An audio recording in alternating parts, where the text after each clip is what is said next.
Belgrade, 1926. From The Mask of Demetrios by Eric Ambler. Men have learned to distrust their imaginations. It is therefore strange to them when they chance to discover that a world conceived in the imagination, outside experience, does exist in fact. The afternoon which Latimer spent at the Villa Acacius, listening to Vladislav Grodek, he recalls as, in that sense, one of the strangest of his life. In a letter to the Greek Marukakis, which he began that evening, while the whole thing was still fresh in his mind, he placed it on record. Geneva, Saturday. My dear Marukakis, I remember that I promised to write to you to let you know if I discovered anything more about Demetrios. I wonder if you will be surprised as I am that I have actually done so, discovered something, I mean, for I intended to write to you in any case to thank you again for the help you gave me in Sofia. When I left you there, I was bound, you may remember, for Belgrade. Why, then, am I writing from Geneva? I was afraid that you would ask that question. My dear fellow, I wish that I knew the whole answer. I know part of it. The man who employed Demetrios in Belgrade in 1926 lives just outside Geneva. I can even explain how I got into touch with him. I was introduced. But just why I was introduced, and just what the man who introduced us hopes to get out of it, I cannot imagine. I shall, I hope, discover those things eventually. Meanwhile, let me say that if you find this mystery irritating, I find it no less so. Did you ever believe in the existence of the master spy? Until today, I most certainly did not. Now I do. The reason for this is that I have spent the greater part of today talking to one.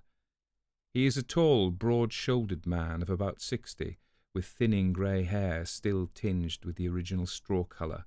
He has a clear complexion, bright blue eyes, and steady hands. Obviously a man with few vices who has taken good care of himself. He lives in an expensive lakeside villa with 2 servants and a chauffeur for the rolls. No wife in evidence. He looks like a man quietly enjoying the well-earned fruits of a blameless and worthy career. He professes to be engaged, for recreational purposes, in writing a life of St. Stephen.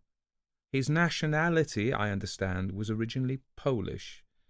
I may not tell you his name, so I shall call him, in the best spy story tradition, G. G was a master spy. He has retired now, of course, in the same sense that the printer my publisher uses is a master printer. He was an employer of spy labour.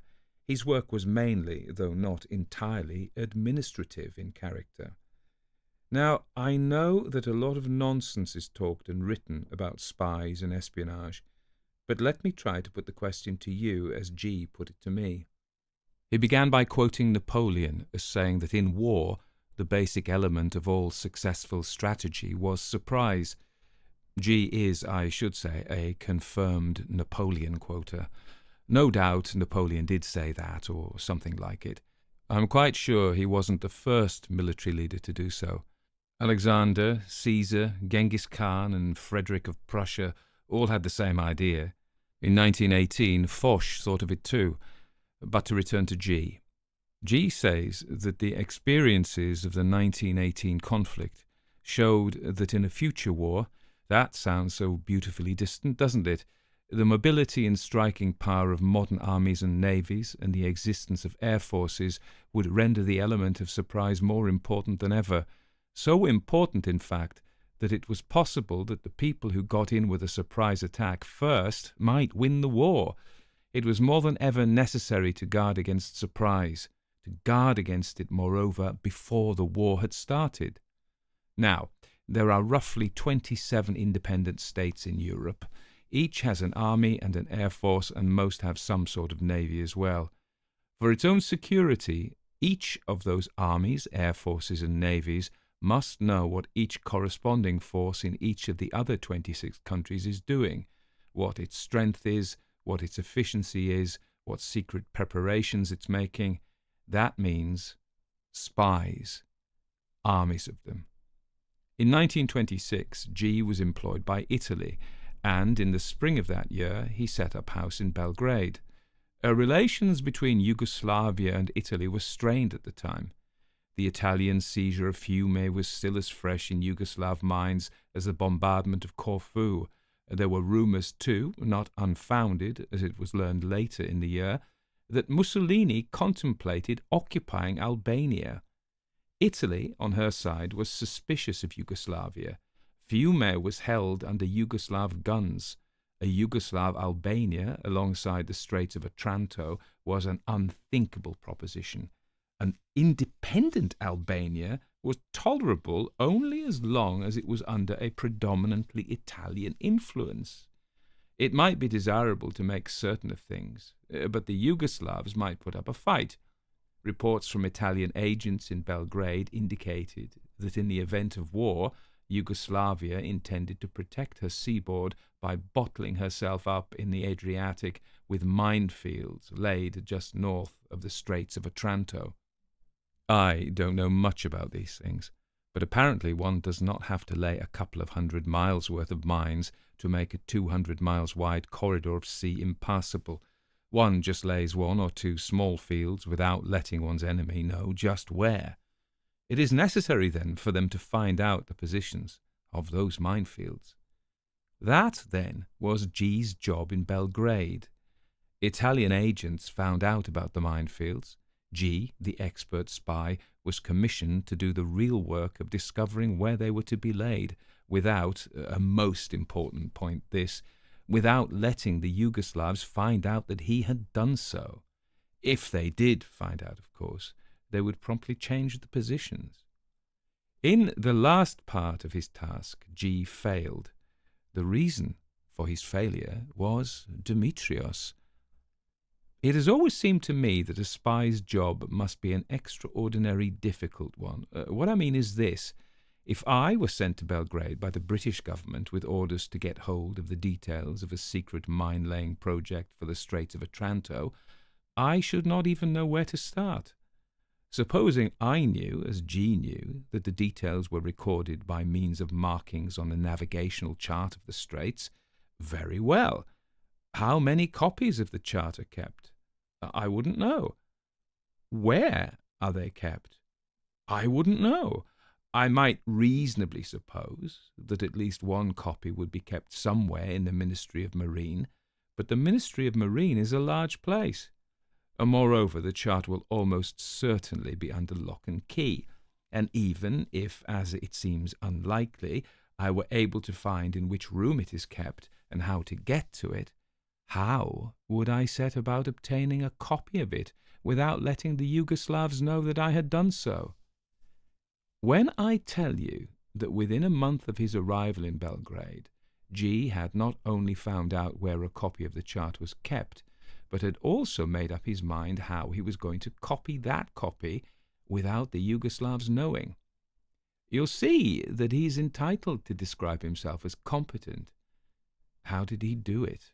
What ingenious manoeuvre, what subtle trick made it possible?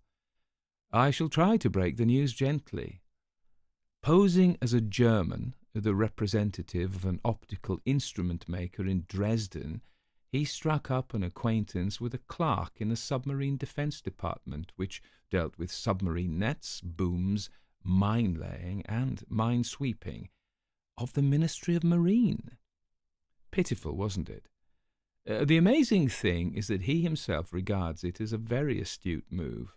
His sense of humour is quite paralyzed. When I asked him if he ever read spy stories, he said that he did not, as they always seemed to him very naive. But there's worse to come. He struck up this acquaintance by going to the ministry and asking the doorkeeper to direct him to the Department of Supply, a perfectly normal request for an outsider to make. Having got past the doorkeeper, he stopped someone in a corridor, said that he had been directed to the Submarine Defense Department and had got lost, and asked to be redirected. Having got to the SD department, he marched in and asked if it was a Department of Supply. They said that it was not, and out he went. He was in there not more than a minute, but in that time he had cast a quick eye over the personnel of the department, or, at all events, those of them he could see.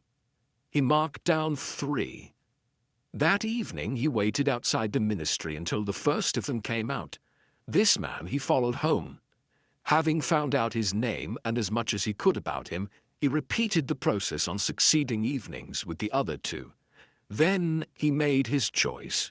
It fell on a man named Bullets. Now, G's actual methods may have lacked subtlety, but there was considerable subtlety in the way he employed them. He himself is quite oblivious of any distinction here. He is not the first successful man to misunderstand the reasons for his own success. G's first piece of subtlety lay in his choice of Bullets as a tool. Bullets was a disagreeable, conceited man of between 40 and 50, older than most of his fellow clerks and disliked by them. His wife was 10 years younger than he, dissatisfied and pretty. He suffered from catarrh. He was in the habit of going to a cafe for a drink when he left the ministry for the day, and it was in this cafe that G made his acquaintance by the simple process of asking him for a match, offering him a cigar, and finally buying him a drink. You may imagine that a clerk in a government department dealing with highly confidential matters would naturally tend to be suspicious of cafe acquaintances who try to pump him about his work.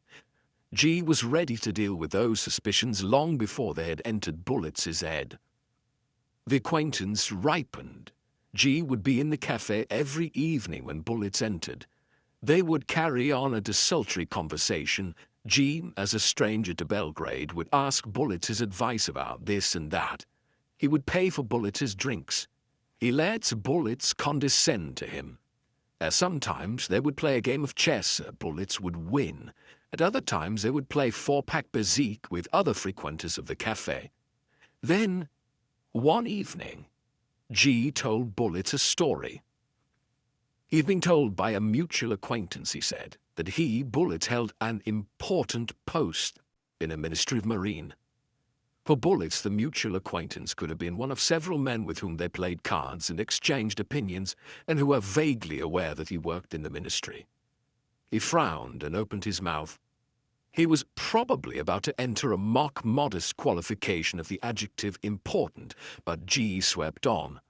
As chief salesman for a highly respectable firm of optical instrument makers, he was deputed to obtain an order due to be placed by the Ministry of Marine for binoculars.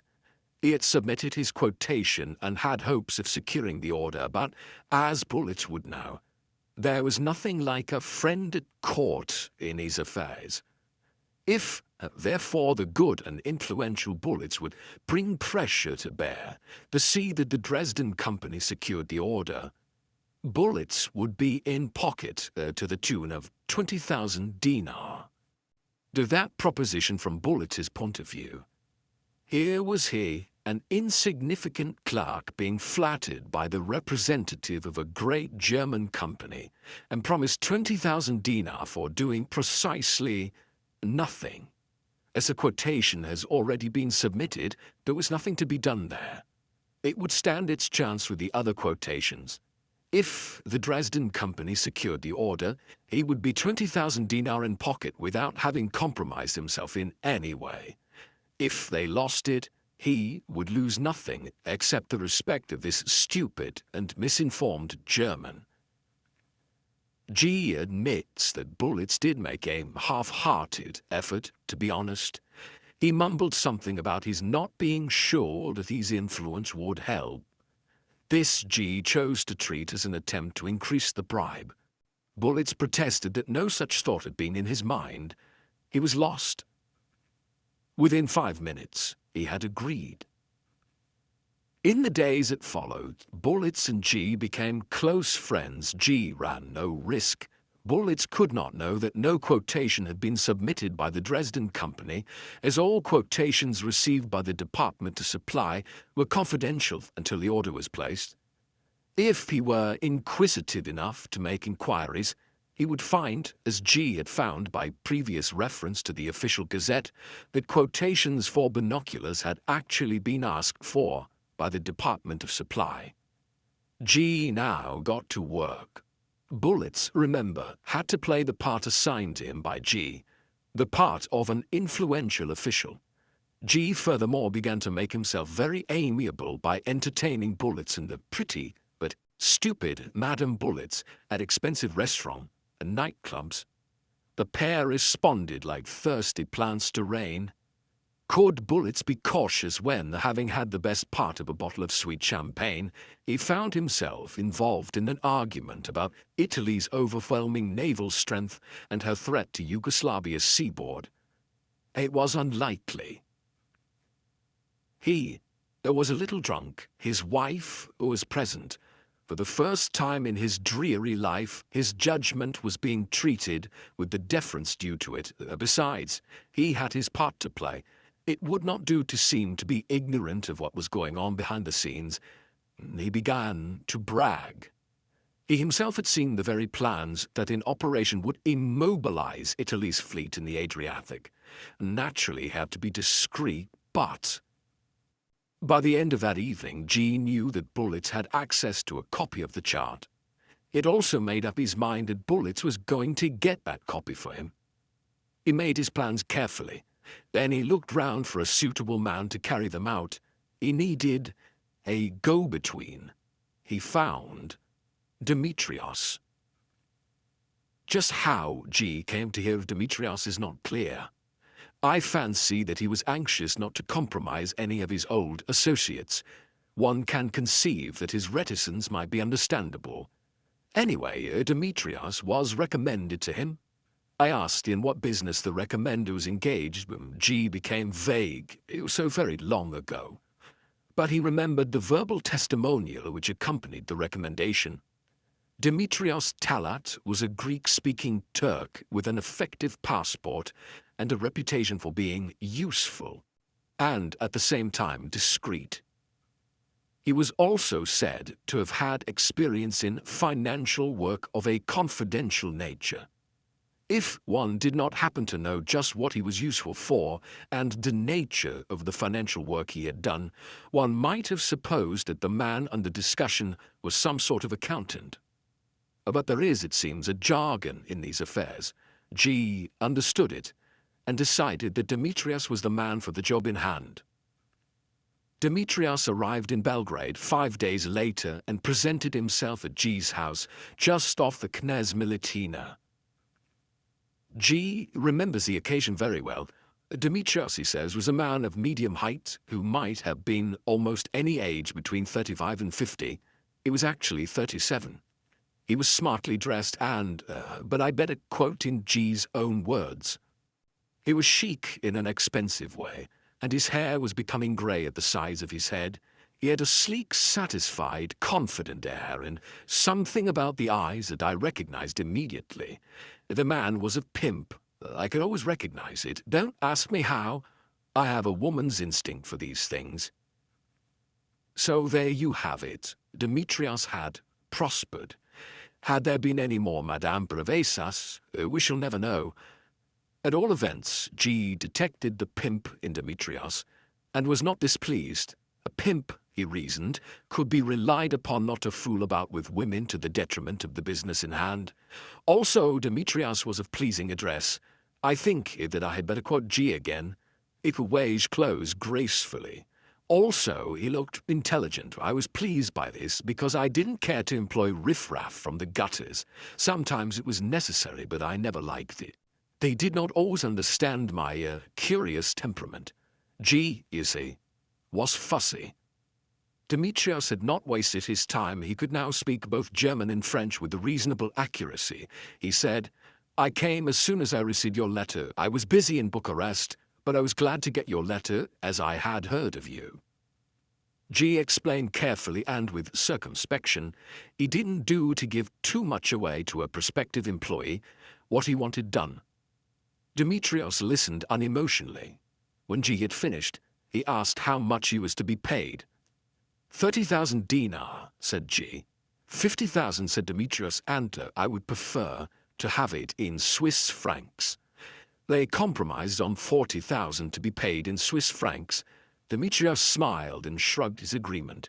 It was a man's eyes when he smiled, says G, that first made him distrust his new employee. I found that odd. Could it be there was honor among scoundrels? That G, being the man he was, and knowing, up to a point, the sort of man Demetrios was, would yet need a smile to awaken distrust. Incredible. But there was no doubt that he remembered those eyes very vividly. Prevesa remembered them too, didn't she? Brown, anxious eyes that made you think of a doctor's eyes when he's doing something to you that hurts. That was it, wasn't it? My theory is that it was not until Demetrios smiled that G realized the quality of the man whose services he had bought. He had the appearance of being tame, but when you looked into his brown eyes, you saw that he had none of the feelings that make ordinary men soft, that he was always dangerous. Prevesa again. Did G sense the same thing? He may not have explained it to himself in that way. He's not the sort of man to set much store by feelings, but I think he may have wondered if he had made a mistake in employing Demetrios. Their two minds were not so very dissimilar, and that sort of wolf prefers to hunt alone. At all events, G decided to keep a wary eye on Demetrios. Meanwhile, Bullets was finding life more pleasant than it had ever been before. He was being entertained at rich places. His wife, warmed by unfamiliar luxury, no longer looked at him with contempt and distaste in her eyes. With the money they saved on the meals provided by the stupid German, she could drink her favorite cognac, and when she drank she became friendly and agreeable. In a week's time, moreover, he might become the possessor of 20,000 dinar. There was a chance. He felt very well, he said one night, and added that cheap food was bad for his guitar. That was the nearest he came to forgetting to play his part. The order for the binoculars was given to a Czech firm. The official gazette in which the fact was announced was published at noon. At 1 minute past noon, G had a copy and was on his way to an engraver on whose bench lay a half-finished copper die. By 6 o'clock, he was waiting opposite the entrance to the ministry. Soon after 6, Bullets appeared. He had seen the official gazette. A copy was under his arm. His dejection was visible from where G stood. G began to follow him. Ordinarily, Bullets would have crossed the road before many minutes had passed to get to his cafe. Tonight, he hesitated, and then walked straight on. He was not anxious to meet the man from Dresden. G turned down a side street and hailed a taxi. Within 2 minutes, his taxi had made a detour and was approaching Bullets. Suddenly, he signaled to the driver to stop, bounded out on the pavement, and embraced Bullets delightedly. Before the bewildered clerk could protest, he was bundled into the taxi, and G was pouring congratulations and thanks into his ear and pressing a check for 20,000 dinar into his hand. "But I thought you'd lost the order," mumbles Bullets at last. G laughs as if at a huge joke. "Lost it?" And then he understands. "Oh, of course, I forgot to tell you. The quotation was submitted through a Czech subsidiary of ours. Look, does this explain it?" He thrust one of the newly printed cards in Bullets' hand. "I don't use this card very often. Most people know that these Czechs are owned by our company in Dresden." He brushes the matter aside. "But we must have a drink immediately. Driver?" That night they celebrated. His first bewilderment over, Bullets took full advantage of the situation. He became drunk. He began to brag of the potency of his influence in the ministry until even G, who had every reason for satisfaction, was hard put to it to remain civil. But towards the end of the evening he drew Bullets aside. Estimates, he said, had been invited for range-finders. Could he, Bullets, assist? Of course he could. And now Bullets became cunning. Now that the value of his corporation had been established, he had a right to expect something on account. G had not anticipated this, but secretly amused, he agreed at once. Bullets received another check. This time it was for 10,000 dinar. The understanding was that he should be paid a further 10,000 when the order was placed with G's employers. Bullets was now wealthier than he had ever been before. He had 30,000 dinar. 2 evenings later, in the supper room of a fashionable hotel, G introduced him to a Freiherr von Kiesling. The Freiherr von Kiesling's other name was, needless to say, Demetrios. He would have thought, says G, that he had been living in such places all his life. For all I know, he may have been doing so. His manner was perfect. When I introduced Bullet as an important official in the Ministry of Marine, he condescended magnificently. With Madame Bullet he was superb. He might have been greeting a princess, but I saw the way his fingers moved across the palm of her hand as he bent to kiss the back of it. Demetrios had displayed himself in the supper room before G had affected to claim acquaintance with him in order to give G time to prepare the ground. The Freiherr, G told the Bullets after he had drawn their attention to Demetrios, was a very important man, something of a mystery perhaps, but a very important factor in international big business. He was enormously rich and was believed to control as many as 27 companies. He might be a useful man to know. The Bulletses were enchanted to be presented to him. When the Freiherr agreed to drink a glass of champagne at their table, they felt themselves honored indeed. In their halting German, they strove to make themselves agreeable. This, Bullets must have felt, was what he had been waiting for all his life. At last he was in touch with the people who counted, the real people. The people who made men and broke them. The people who might make him. Perhaps he saw himself a director of one of the Freiherr's companies, with a fine house and others dependent on him, loyal servants who would respect him as a man, as well as a master. When the next morning he went to his stool in the ministry, there must have been joy in his heart, joy made all the sweeter by the faint misgivings, the slight prickings of conscience, which could so easily be stilled. After all, G had received his money's worth. He, Bullets, had nothing to lose. Besides, you never knew what might come of it all. Men had taken stranger paths to fortune. The Freiherr had been good enough to say that he would have supper with Herr G and these 2 charming friends 2 evenings later. I questioned G about this. Would it not have been better to have struck while the iron was hot? 2 days gave the Bullets time to think. Precisely, was G's reply. Time to think of the good things to come, to prepare themselves for the feast, to dream. It became preternaturally solemn at the thought, and then grinning suddenly quoted Goethe at me. Ach, warum, ihr Götter ist unendlich, alles ähnlich unser Glück nur. G, you see, lays claim to a sense of humor. That supper was the critical moment for him. Demetrios got to work on Madame.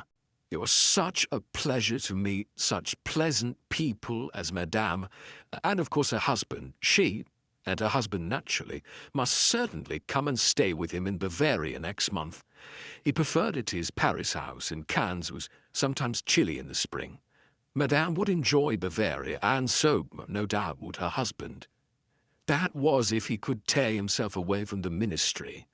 Crude, simple stuff, no doubt, but the Bulletses were crude, simple people. Madame lapped it up with her sweet champagne, while Bullets became sulky.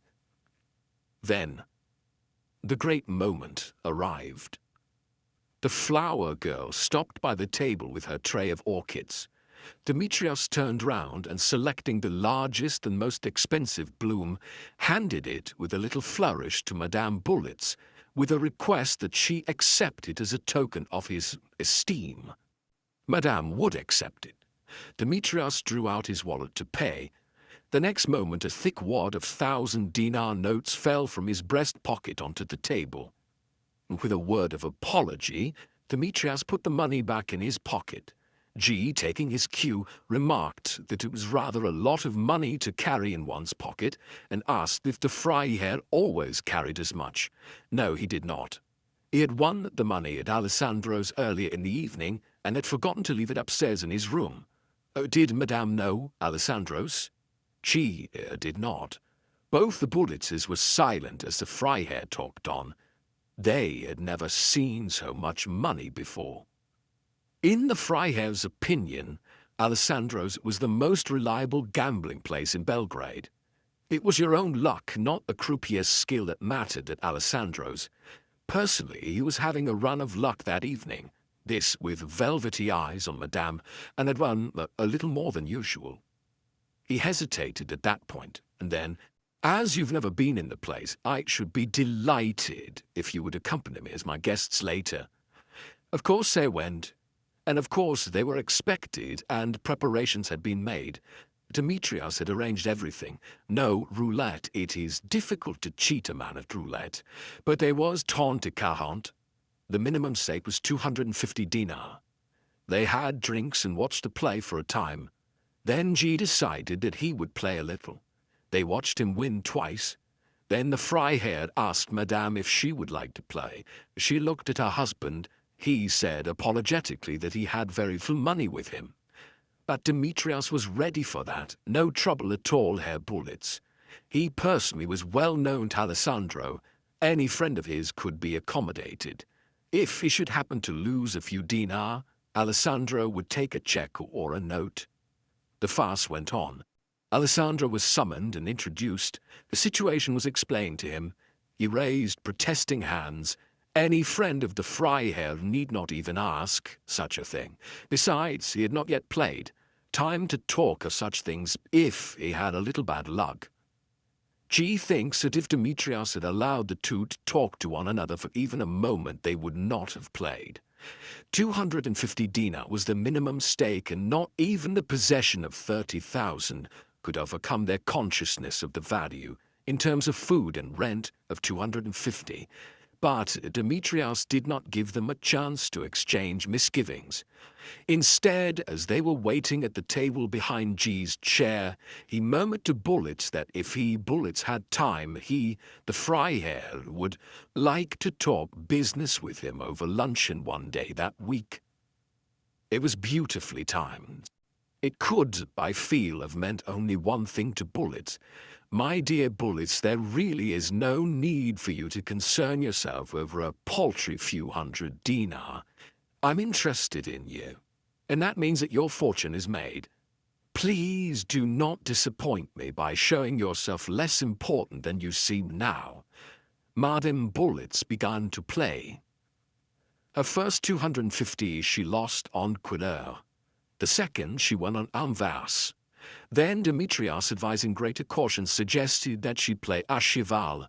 There was a refait and then a second refait. Ultimately, she lost again. At the end of an hour, the 5,000 dinars worth of chips she had been given had gone. Demetrios, sympathizing with her for her bad luck, pushed across some 500 dinar chips from a pile in front of him and begged that she would play with him for luck. The tortured Bullitz may have had the idea that these were a gift, for he made only the faintest sound of protest. That they had not been a gift, he was presently to discover. Madame Bullitz, thoroughly miserable now and becoming a little untidy, played on. She won a little. She lost more. At 2:30, Bullitz signed a promissory note to Alessandro for 12,000 dinar. G bought them a drink. It's easy to picture the scene between the Bullitzes when at last they were alone.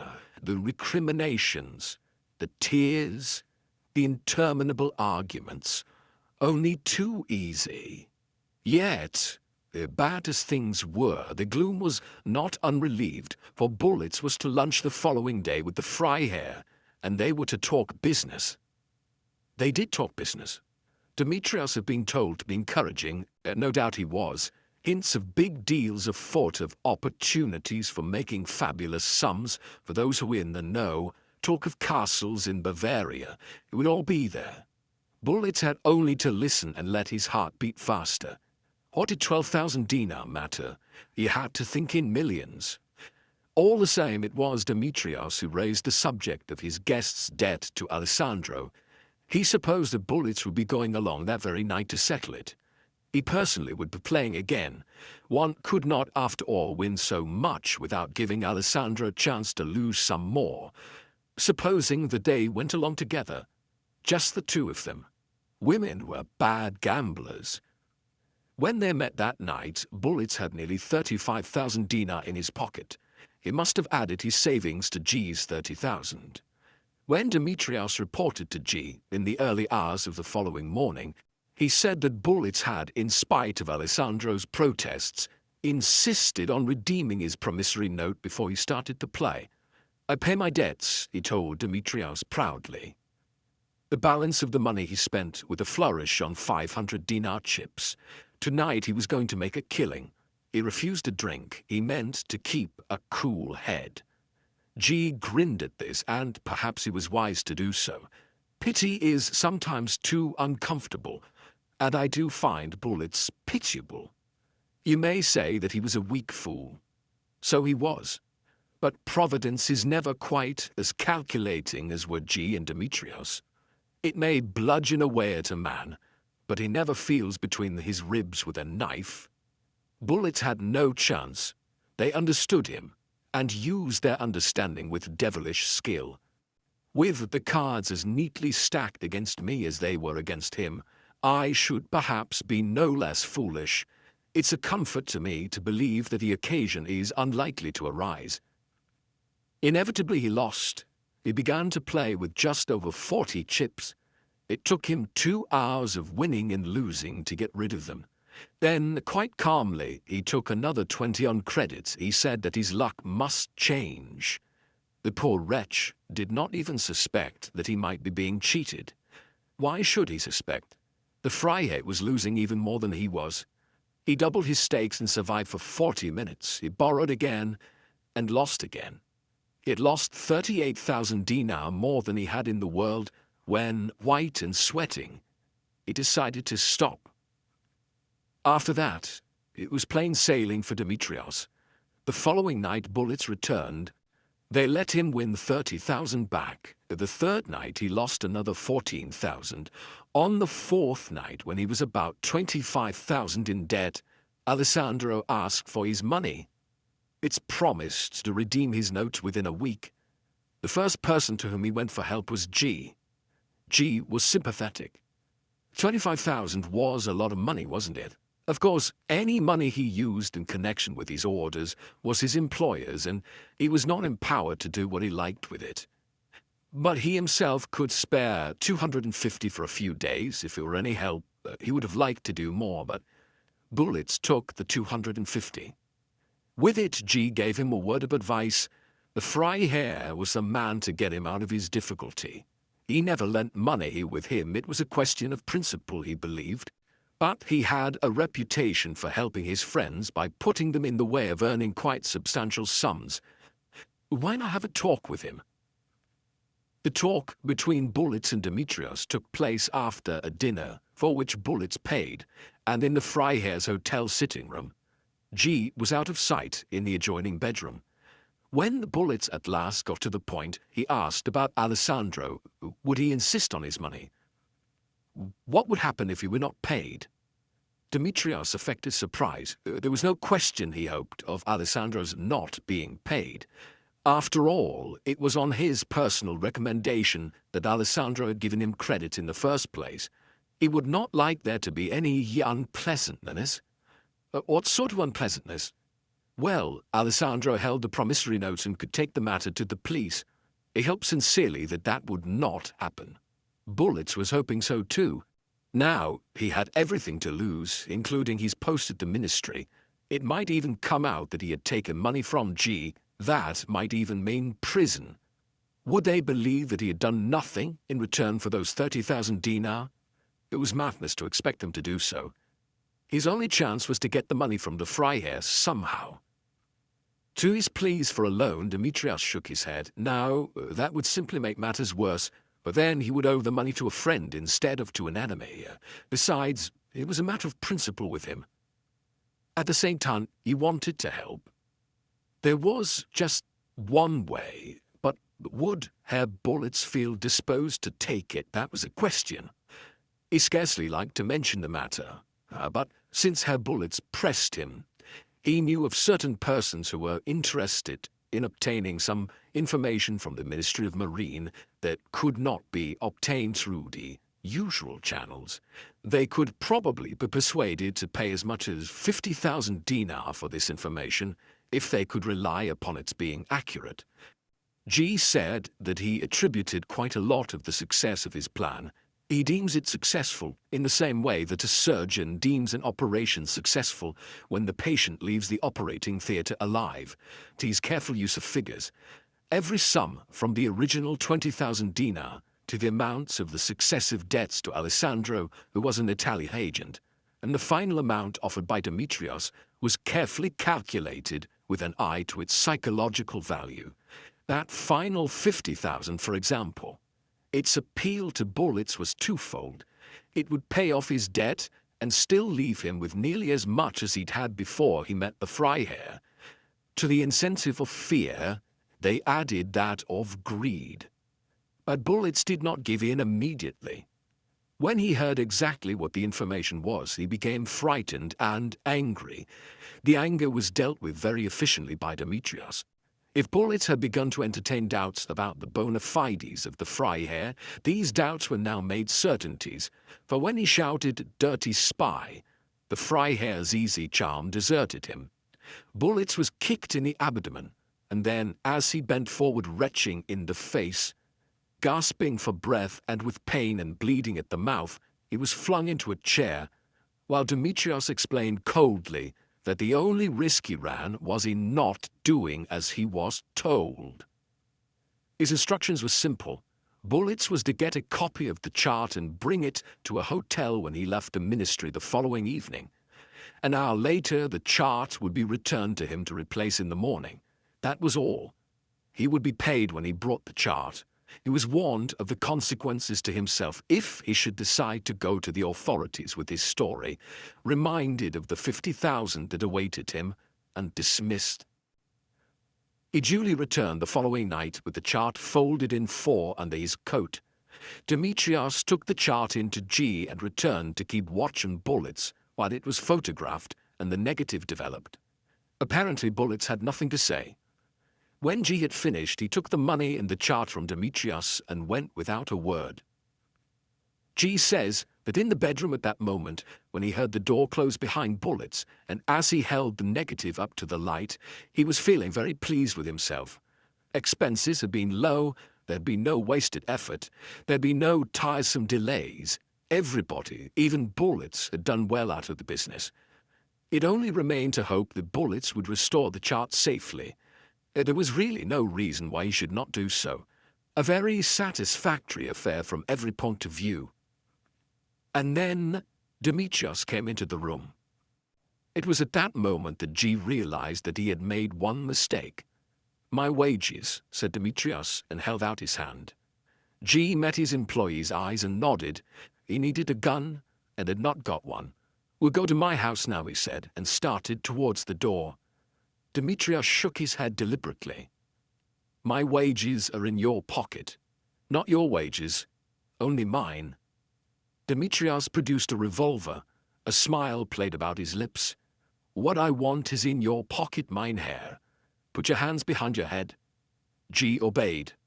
Demetrios walked towards him. G, looking steadily into those brown, anxious eyes, saw that he was in danger. 2 feet in front of him, Demetrios stopped. "Please be careful, mein Herr." The smile disappeared. Demetrios stepped forward suddenly and, jamming his revolver into G's stomach, snatched the negative from G's pocket with his free hand. Then, as suddenly, he stood back. "You may go," he said. G went.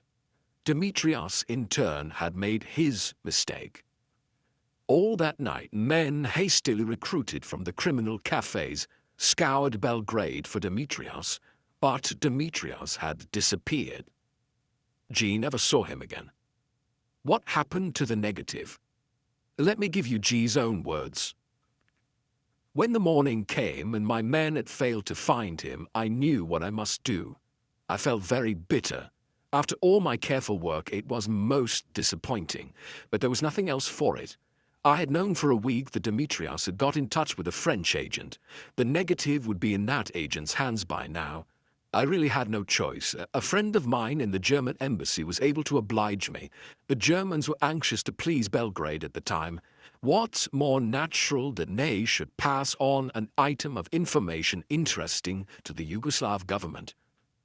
Do you mean, I said, that you deliberately arranged for the Yugoslav authorities to be informed of the removal of the chart and of the fact that it had been photographed?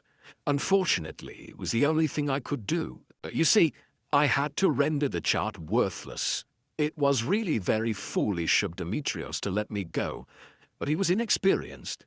He probably thought that I would blackmail bullets into bringing the chart out again, but I realized that I would not be paid very much for bringing in information already in the possession of the French.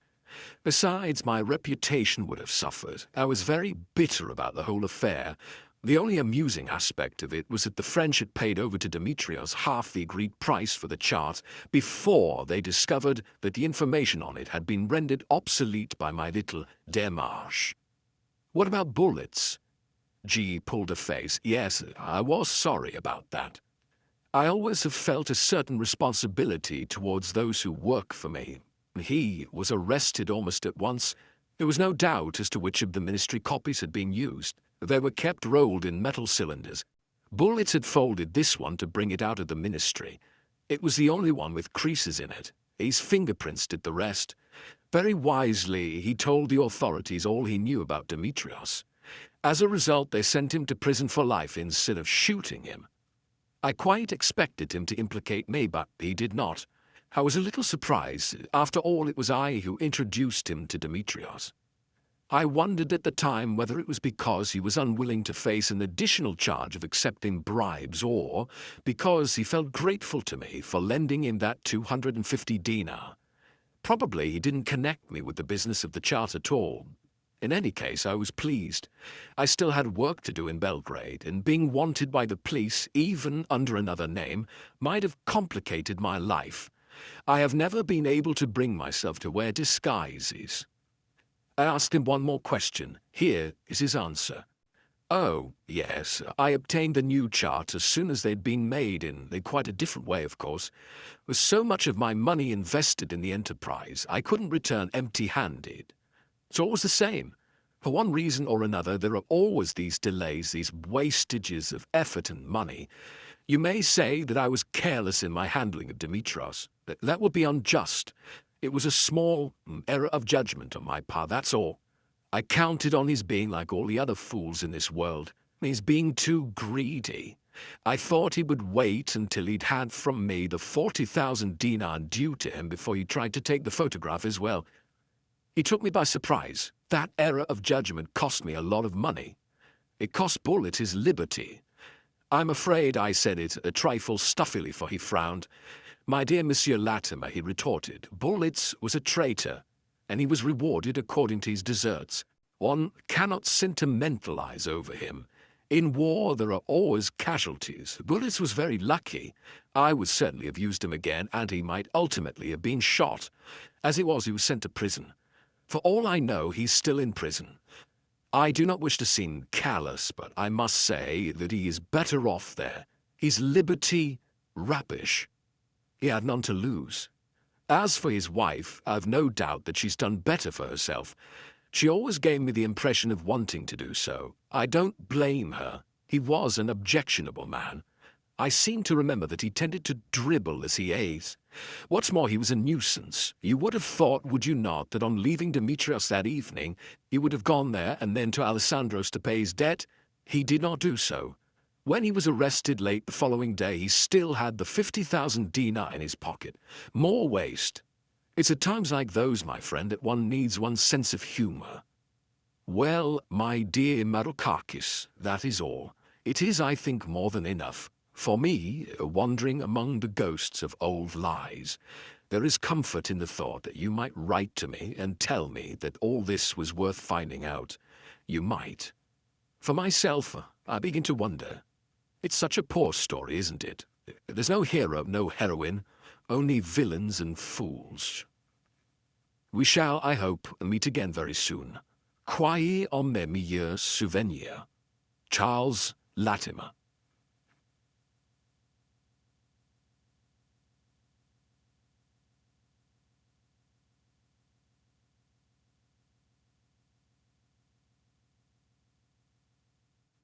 So that was Belgrade, 1926, by Eric Ambler. So let me tell you something about Eric Ambler. He was a British author, born 1909, died 1998. He was best known for his spy and thriller novels. He was born in London. His father was a music hall comedian and his mother was a dressmaker. He went to University College School in London and later studied engineering at London University, but dropped out to pursue a career in writing. Ambler's first job was an advertising copywriter, but he soon turned to writing novels. His first novel, The Dark Frontier, was published in 1936 and was a success.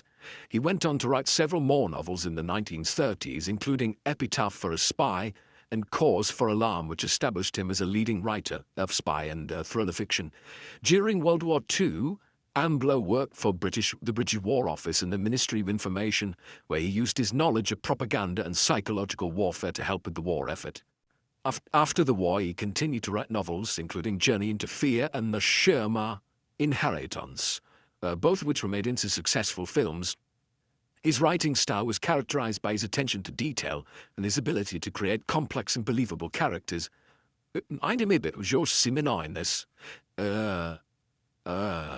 Yup. So he often incorporated political and social commentary into his novels, and his work was praised for realism.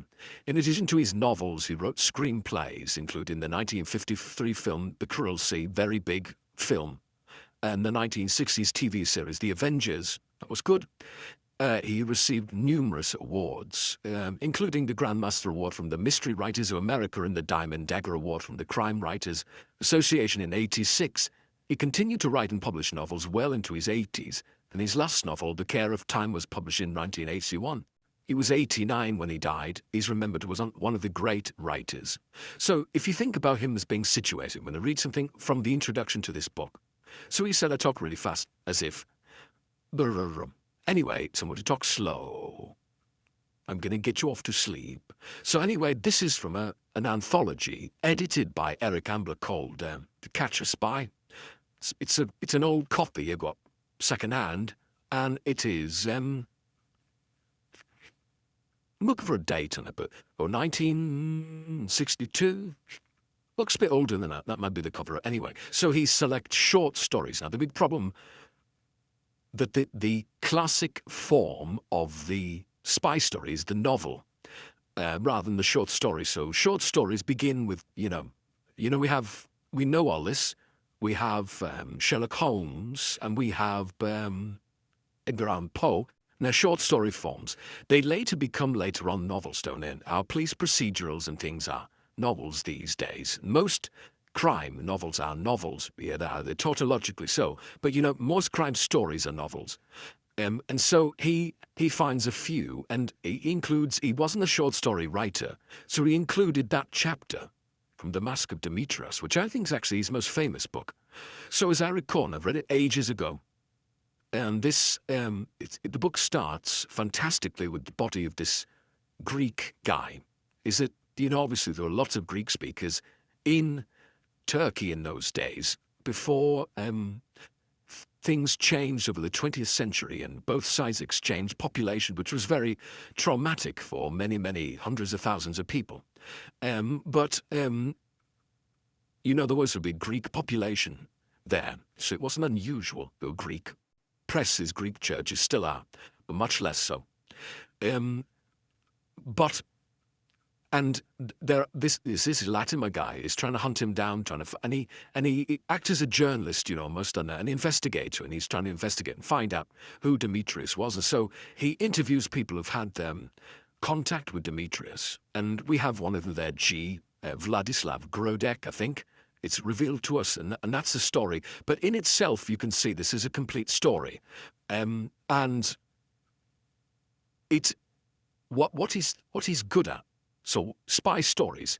You think the great masters of the spy story. You do get things like the Bourne Initiative and stuff like that, but to me, the great spy stories are with that moral ambiguity. You can see how they are related to hardball detective fiction.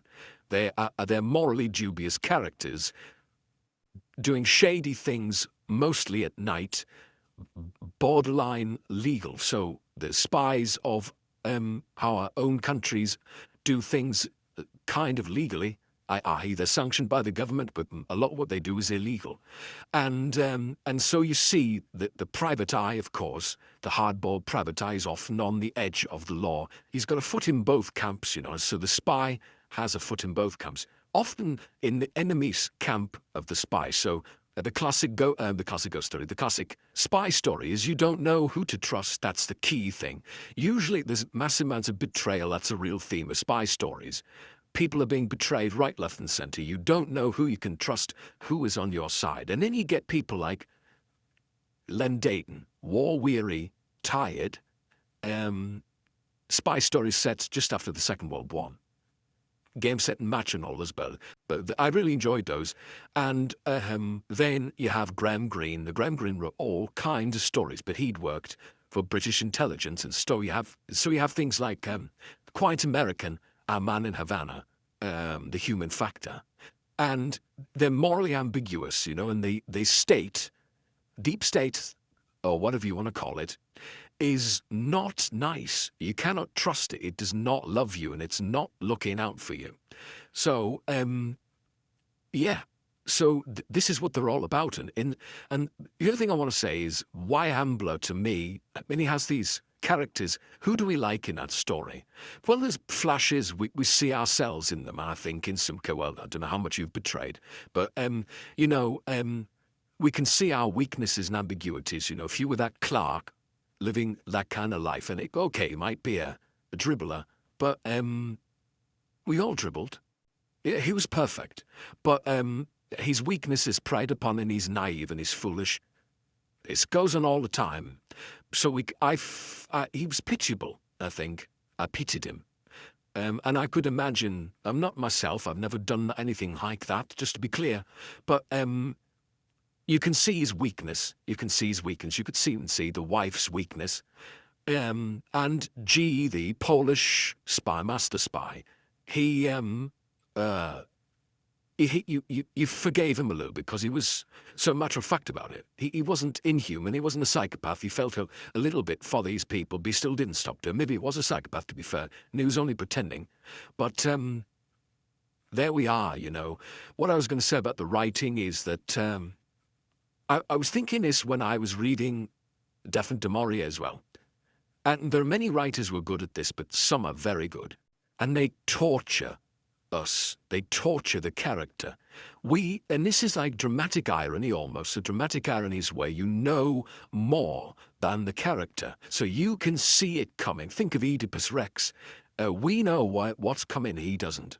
In this bullets, we can see it coming. And it is not the fact that he can't see the future, it's his weakness and his greed and his fear, those great driving emotions, greed and fear, that are exploited all over the world. Everybody exploits our greed and our fear. And his are being exploited. We see it, we know how it's going to end, we can see it coming. We know it's being set up for him, so there's that dramatic irony, and I suppose that might be... The twist is where we don't see it coming, but the dramatic irony is where we see it coming. It's like watching a train crash in slow motion, and we're like, ooh, It's like the videos that you see on Instagram of people skateboarding, and you know what's going to happen, and then you see the accident, and you're like, ooh, vicarious... pain. So yeah, we can see that. So and that is a great. So what I think, just to summarize, really, the great gift of the spy genre to us is moral ambiguity and betrayal, and letting us exist in that. And Ambler's skill in this story is the way he tortures the poor sap, and we see it coming. And we have that dramatic irony, and we do feel, if we didn't care anything for bullets, maybe you didn't, I did, human weakness. We've got to have some empathy for that, or sympathy for that, anyway. So this is from the introduction, and I thought it was quite interesting because it's situated within crime fiction. So this is Eric Ambler in the introduction to anthology To Catch a Spy, from which I've just taken this story. He says, the sudden emergence in the 19th century of the detective story has been satisfactorily accounted for by a distinguished American critic, Mr. Howard Haycraft. Having reminded us that crime detection in the modern sense of the term was a 19th century innovation, he goes on Clearly, there could be no detective stories until there were detectives. The belated arrival of the spy story is less easy to understand. Prostitution may, as we are told, be the oldest profession, but that of the spy cannot be much younger.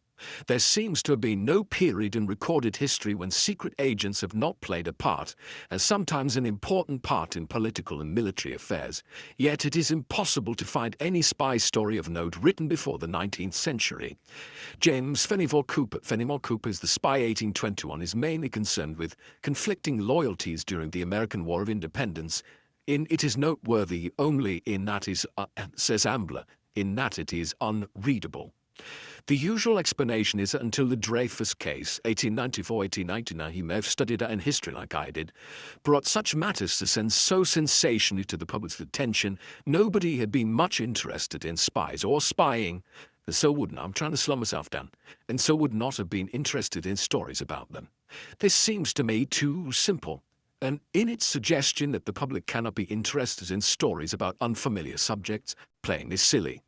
Mr. Haycraft, obviously feeling the need for a sociological explanation of the phenomenon, suggested it was a logical literary byproduct of the cumulative politico-military stresses of the time. Goodness, that's my goodness, that. However, he leaves it at that, and we're left to guess what he means by the word logical, and wonder why the considerable political